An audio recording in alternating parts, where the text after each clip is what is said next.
అందరికీ నమస్తే అండి. అరుణ్ శివ @ యూట్యూబ్ ఛానల్ స్వాగతం. నేను మీ కేఎస్ వరప్రసాద్ను. నేను మీకు ఈరోజు ఈ వీడియోలో కుల్ఫీ మనం ఇంట్లో ఎలా సింపుల్గా చేసుకోవాలో చూద్దాం. ముందుగా మీరు 1 లీటర్ పాలు, కొద్దిగా కన్సైడ్ మిల్క్, తర్వాత బాదం పప్పు సన్నగా తరుక్కొని సూరలాగా బాదం పప్పు, పిస్తా పప్పు, యాలక్కాయ పొడి కొద్దిగా, పంచదార కొద్దిగా సిద్ధం చేసుకోండి. ముందుగా మీరు ఏం చేస్తారంటే అండి, పాలు తీసుకోండి. మీరు మందపాటి పాత్రలో పోసుకొని బాగా మరిగించండి. మరిగించి అవి లీటర్ పాలు సగం దాకా మరిగిపోవాలి బాగా చిక్కగా. మరిగిన తర్వాత అవి సిమ్ తగ్గించుకొని లో సిమ్లో పెట్టుకొని కన్సైడ్ మిల్క్, నెస్లీ కంపెనీ కూడా అమ్ముతారండి. కన్సైడ్ మిల్క్ అని డబ్బా అమ్ముతారు. ఆ మిల్క్ డబ్బా అది లిక్విడ్గా ఉంటుంది, పేస్ట్ లాగా ఉంటుంది అనమాట. ఇప్పుడు మీ చిక్కబడిపోయిన మిల్క్ ఎలా ఉంటుందో అలాగే సాలిడ్గా ఉంటుంది. అది మీరు ఒక 100 ml దానిలో కలపండి. కలిపేసి తర్వాత ఏం చేస్తారంటే యాలక్కాయల పొడి కొద్దిగా ఒక 1/2 స్పూను, గింజలు లేకుండా, ఈ పిస్తా పప్పు, బాదం పప్పు వేసి బాగా కలపండి. కలిపిన తర్వాత దించి ఇలాగా చల్లార పెట్టండి. ఈలోపు చల్లారుతుంటాయి. ఒక చిన్న గ్లాసులు, టీ గ్లాసులు చిన్నవి ఒక 8-10, సుమారు మీకు ఒక 10 లోపు అవుతాయండి. మీరు తీసుకున్న గ్లాసుల సైజుని బట్టి 8-10, చిన్న గ్లాసులు అయితే ఒక 8-10 అవ్వచ్చు. గ్లాసులు తీసుకొని దానిలో అన్నిటిలో ఈ పాలు అనేది పోసి, మీరు కలిపిన పాలు అనేది పోసి, దానిలో ఇప్పుడు మీకు ఈ ఫుడ్ ఐటమ్ అమ్మే వాటిలో స్వీట్ షాపు అమ్మే మాస్టర్ ఫుడ్స్, కేదార్ ఫుడ్స్, ఇలా మ్యూజియం రోడ్లో ఉండే వాళ్ళ దగ్గర ఏంటంటే ఇవి ఉంటాయండి, స్టిక్స్ ఉంటాయి, ఐస్ క్రీమ్ స్టిక్స్. అవి తీసుకొచ్చి ఏం చేస్తారంటే, మీరు ఫాయిల్ పేపర్ కూడా ఉంటుంది. ఇప్పుడు మనకి ఎక్కడన్నా పార్సల్ టీ కావాలనుకోండి, మనకి ఎలా ఇస్తున్నారు చెప్పండి. పైన ఒక అల్యూమినియం ఫాయిల్ పేపర్ వేసేసి నలిపేసి ఇలా నొక్కేసి మనకి ఇచ్చేస్తున్నారు. ఆ టైప్లో మీరు ఆ స్టీల్ గ్లాస్కి ఆ సిల్వర్ ఫాయిల్ వేసి గట్టిగా నొక్కేయండి.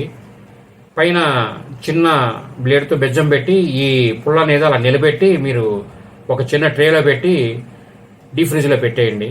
ఒక 8 గంటలు, 7:30-8 గంటలు ఉంచిన తర్వాత మీరు తీయండి. మీకు కుల్ఫీ రెడీ అయిపోతుంది. తీసిన తర్వాత మీరు ఏం చేస్తారంటే, చిన్న గిన్నెలో ఒక వెడల్పాటి కప్పులో కొద్దిగా నీరు పోసుకోండి. పోసి గ్లాసు దానిలో ఉంచండి. మీ కుల్ఫీ చేతికి వస్తుంది, రెడీ తినడానికి రుచికరమైన కుల్ఫీ. మీరు కావాల్సిన తీసుకోవచ్చు. ఇది 1/2 లీటర్కైనా చేసుకోవచ్చు. 1/2 లీటర్కి తక్కువ అవుతాయి కదా. మీరు 1 లీటర్ చేసుకుంటే మీరు ఒక 2 రోజులు తినడానికి ఉంటుంది. ప్రతిరోజు మనం చేసుకోవడం కష్టం కదా. నిలవ ఉన్న ఏమో పాడేదే ఉండదు, మనకి డీప్ ఫ్రిడ్జ్లో ఉంటాయి కాబట్టి.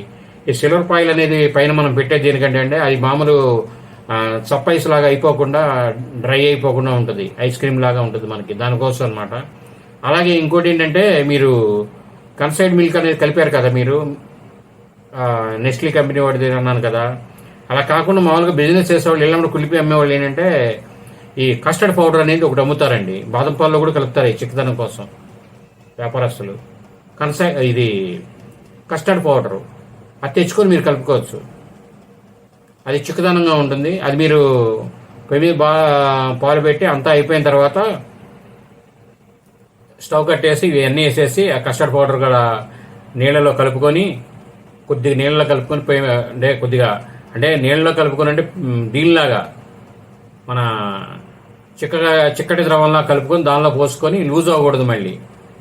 అలా కలుపుకుంటే దానిలో మీరు ఏం చేస్తారంటే పంచదార కూడా వేసుకోవాలి.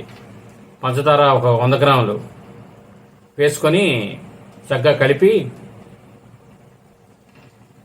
గ్లాసులో పోసుకొని రెడీ చేసుకోవచ్చు. ఇలా కస్టర్డ్ పౌడర్ వాడుకోవచ్చు కావాలంటే. దాని బదులు అది కాస్ట్ ఎక్కువ ఉంటుందండి. కన్సైడ్ మిల్క్ అనేది డబ్బా కాస్ట్ ఎక్కువ ఉంటుంది. ఈ కస్టర్డ్ పౌడర్ కూడా అనేది మీరు వాడుకోవచ్చు. కేజీ ప్యాకెట్స్ ఉంటాయి, హల్వా పిండి లాగా. కొంతమంది హల్వా పిండి కలుపుతుంటారండి. హల్వా పిండి మీద అది బెటరు, బాగుంటుంది. మేము బాదం పాలలో నేను ఒకసారి కొన్ని రోజులు వాడి చూసా కూడా, నేను బాదం పాలు తయారు చేసినప్పుడు అది సరిపడా కలుపుకొని ఒక మీరు చేసే క్వాంటిటీని బట్టి వేసుకోండి. ఒకసారి ట్రై చేయండి, బాగుంటుంది. అయితే అది కూడా తినదగిందే, కస్టర్డ్ పౌడర్ కూడా అనేది. ఇళ్ళప్పుడు మనం కుల్ఫీలు మనం తింటుంటామండి, ఎంత రుచిగా ఉండి. ఇప్పుడు కొంతమంది ఏంటంటే యాలక్కాయలు కాకుండా వెనీలా ఎసెన్స్ వేసుకోవచ్చు, పైనాపిల్ ఎసెన్స్ వేసుకోవచ్చు, మిక్స్డ్ ఫ్రూట్ ఎసెన్స్ వేసుకోవచ్చు. ఏదైనా మీరు పాలలో వేసుకోవచ్చు. ఓన్లీ యాలక్కాయలని కాదు, నచ్చిన ఫ్లేవర్లో కలర్ కావాలంటే కలర్ కూడా వేసుకోవచ్చు. చక్కగా మీరు ఫుడ్ కలర్స్ ఉంటాయి కదండి, ఇప్పుడు బేకరీ వాళ్ళు వాడే లిక్విడ్ కవర్స్ ఉంటాయి, చిన్న చిన్న డబ్బా ఇవి ఉంటాయి లిక్విడ్స్. ఆ లిక్విడ్ కలర్స్ వేసుకోవచ్చు కొద్దిగా. ఇప్పుడు మన బయట తినే ఐస్ క్రీమ్లని కలర్ వేయకుండా ఎలా తయారవుతాయండి, కలర్ వేస్తుంటారు, ఫుడ్ కలర్. కాకపోతే ఐఎస్ఐ బ్రాండ్ డేట్ చూసుకోవాలి. ఈ వీడియో మీరు పూర్తిగా చూసినందుకు ధన్యవాదాలు. మేము మరిన్ని వీడియోలు చేయడం కోసం లైక్ చేయండి, షేర్ చేయండి, తప్పకుండా సబ్స్క్రైబ్ చేసుకోండి. మేము ఇటువంటి వీడియోలు ఎన్నో మీకు మరిన్ని అందించడానికి. Thank you.